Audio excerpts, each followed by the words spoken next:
Bonjour, je m'appelle Anna Schwetz et je vais vous montrer les possibilités du jeu d'harmonie. Ce jeu a été créé pour l'apprentissage et l'entraînement musical de joueurs. Dans cette démarche pédagogique, le jeu suit deux buts principaux, notamment le développement de l'oreille musicale et le développement de raisonnement logique en variation harmonique. Pour la réalisation de ces buts, deux stratégies de représentation ont été inventées.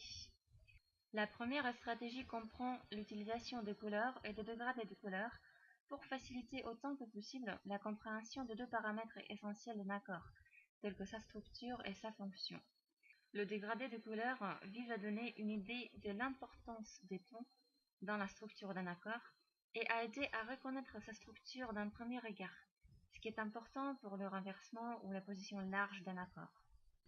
Les couleurs, quant à elles, marquent les fonctions musicales et aident à lier la sonorité d'un accord avec sa fonction par rapport aux autres accords dans une tonalité donnée.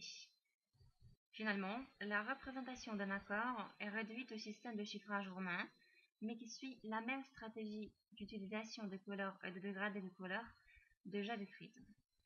La deuxième stratégie se base sur l'utilisation de la notion de frame et sa représentation graphique dans une forme d'un graphe.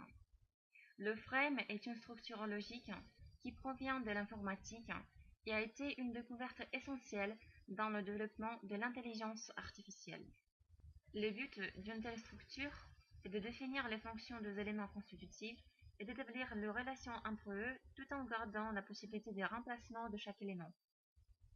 En musique, de telles structures stables avec ces éléments remplaçables sont les séquences de passage. Une séquence de passage se constitue de deux accords à quatre sons et d'un accord à trois sons entre eux. Ce deuxième accord à trois sons peut avoir une forme d'une triade, soit à l'état fondamental, soit un premier ou deuxième renversement. Dans cet exemple, nous voyons un graphe d'une séquence de passage entre l'accord de septième tonique à l'état fondamental et son premier renversement. Les éléments de graphe occupés par les accords de septième tonique sont appelés les sommets haut et bas d'un graphe, alors que les accords de passage entre eux sont appelés les vertices d'un graphe. Dans notre exemple, ce sont la triade du deuxième degré à l'état fondamental, le premier renversement de la triade du septième degré et le deuxième renversement de la dominante. Non seulement les vertices peuvent être remplacés, cette règle concerne aussi le sommet du graphe, et l'exemple suivant l'illustre bien. La note mi, en étant la tierce pour le premier renversement de l'accord de septième tonique, peut aussi devenir la quinte pour le deuxième renversement de l'accord de septième du sixième degré, et la septième pour le troisième renversement de l'accord de septième de sous-dominante. Chaque graphe individuel trouve sa place dans le système de graphes, notamment dans les triades verticales et horizontales. Ce système montre donc deux possibilités énormes d'harmonisation et vise à développer une aisance en utilisation de cette richesse d'harmonie diatonique.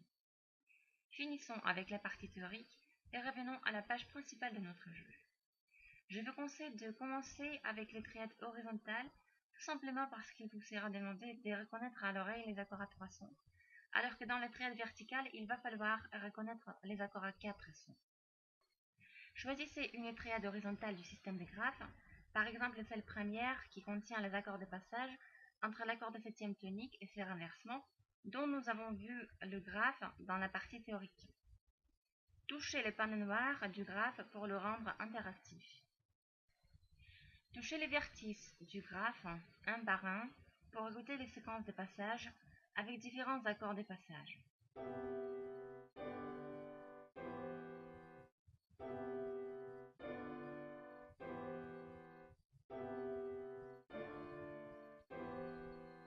Glissez un point d'interrogation sur un vertice du graphe pour découvrir quelle triade il cache.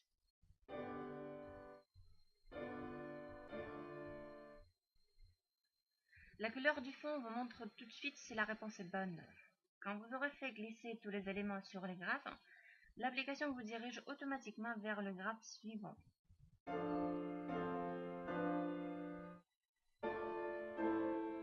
Quand vous aurez fait glisser tous les éléments sur le troisième graphe, votre score apparaît et propose soit de répéter l'activité, soit de vous diriger vers la triade horizontale suivante.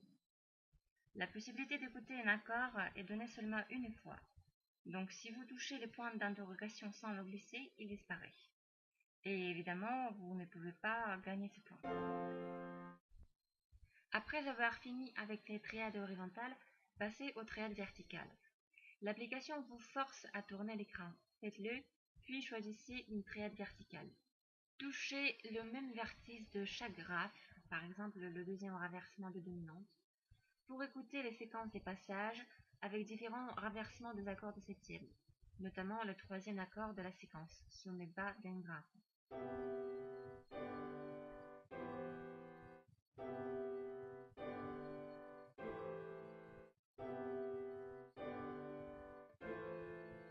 Glissez un point d'interrogation sur un sommet bas pour découvrir l'accord à 4 sons qu'il cache. Maintenant, à vous de jouer.